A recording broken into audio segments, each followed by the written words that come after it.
gaskiyar magana kauna tsarin daga Allah ne, kuma labarin ta dukansa maimaicin tarihi ne. Duk wanda yake kaunar ka baya sanya gabacin ranka, kullum nazari na su mai zai ne don ya burge ka. Ban yarda in yaudara ba dan tsantsar zalunci ne, kamar dai yadda idan haka min da raina ba zai so ba.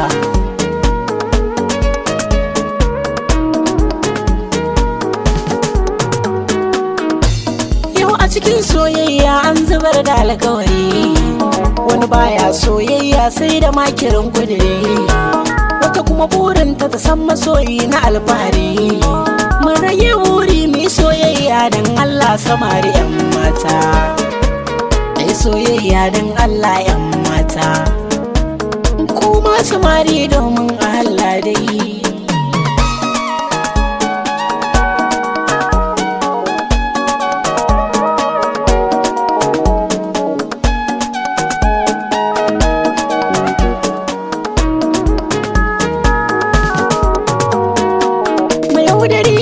Shi da tausayi ban yarda ba, ya cutar da wanda yake ƙaunarsa shi bai damu ba.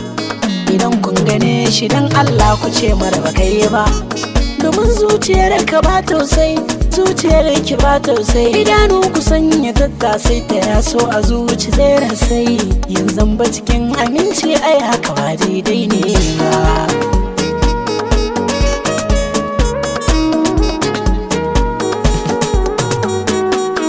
Babu fansa ga masoyi in ya cuce ka bar shi da Allah, kai musamman fannin soya wadara dan akwai ta da illa.